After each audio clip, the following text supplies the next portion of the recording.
The previous verse was talking about the world, and about the world being above birth and death. This series of videos, in fact this channel, is very much about our relationship with the world. In order to explore this, we have to examine the question of who is this me here that's experiencing the world, and what is the world out there? We actually all have answers to these questions. We might not be aware of it, but we've all got a philosophy about who I am and the nature of the world, because this determines how we behave in the world. We make certain assumptions. We don't know what these assumptions are most of the time, but we make certain assumptions. We quietly develop our own philosophy as we grow up, and this determines our behaviour.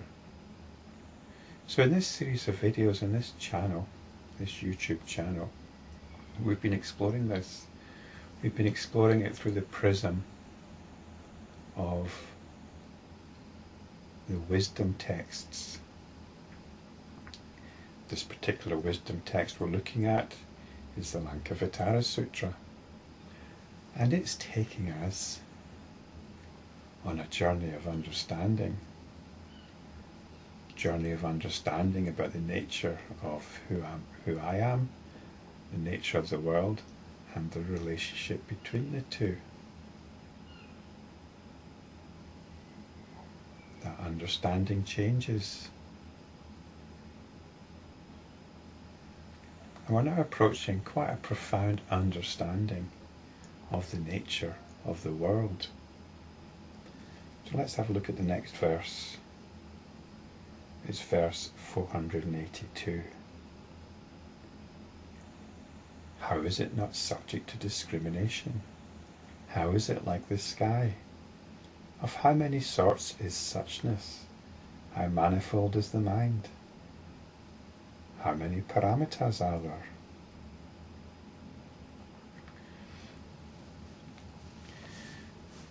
Now the reason that we're exploring this understanding is because in Buddhist terms we are suffering because of a limited understanding of our life situation.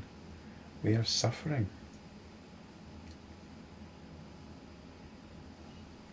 We are suffering because we take what's happening as reality, and we take this reality as being made up of things, of entities. It's composed of things and entities. It's composed of people, other beings. It's composed of objects. It's composed of events. And these are the things that we get caught up in. And this is what's referred to here as discrimination. We discriminate people. We discriminate events. We discriminate particular understandings. This is the understanding we've had up to now. But this verse is telling us that the world is not subject to discrimination. It's rather like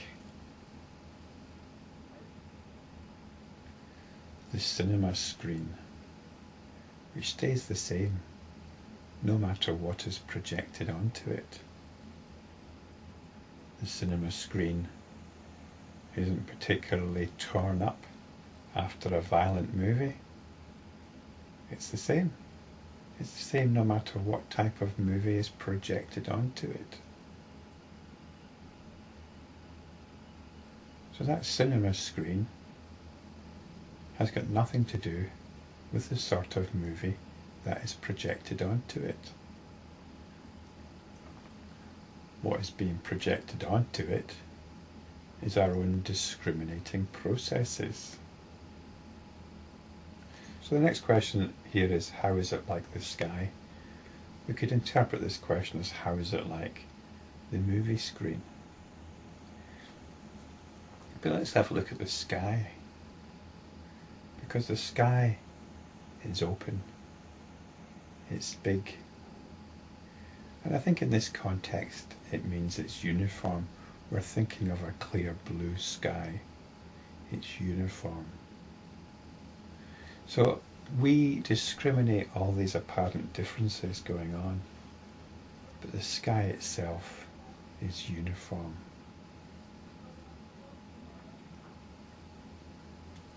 It's rather like when we're in a dream.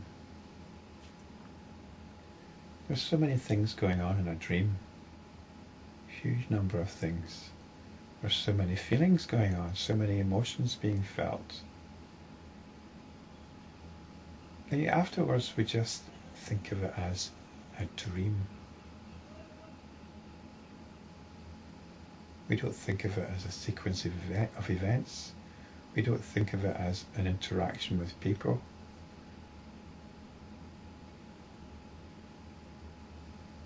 I dreamt last night that I was missing a 2 gigabyte mini SD card from my camera. I suspected somebody had stolen it, but it kept preoccupying me. There was somebody in mind that I thought might have stolen it, or might have just borrowed it.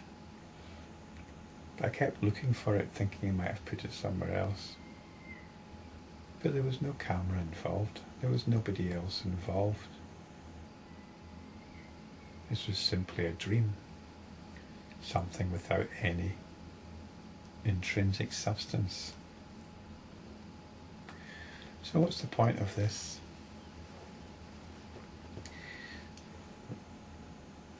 The point is to realize that we are projecting all the time, and to come back to something that is beyond these projections, something that's called here suchness. Suchness is normally spelled with a capital S. But I think Muhammad is getting a bit carried away with his question, with his questioning. He starts asking of how many sorts is suchness. Well, there's only one suchness. We can abide in it to a greater or lesser extent, but there's only one suchness. In the same way, how manifold is the mind? Well, normally it's just how manifold is mind. Mind is with a capital M. And again, there's only one mind. Mind is the abiding in suchness. It's the abiding in pure being. It's that which isn't getting drawn into all the discriminations. So what we're getting here is the idea of a path. Once we realise the nature of the world as being without any intrinsic being, as having nothing which warrants our discrimination, our discriminations, then we can come back to being. And Muhammad is presupposing that there's some kind of path here, a path to being. And this path involves gradual work and passing through certain stages. And this is what's meant in the last question about paramitas. These are particular virtues cultivated by the bodhisattva, by the enlightenment practitioner. Well, that's all missing the point. You don't need to know these things, because all you need to do is come back to this being. So this is carried on in the next verse, verse 493, this idea that we must now be following a path. Whence is the gradation of the stages? What is the state of imagelessness? Wherefore is the twofold egolessness? How is one cleansed of the hindrance of knowledge? So where do we get this idea of the gradation of stages of the paramitas from? Basically, this comes about through thinking rather than doing. through conceptualizing rather than realizing. It also comes about through trying to communicate this realization.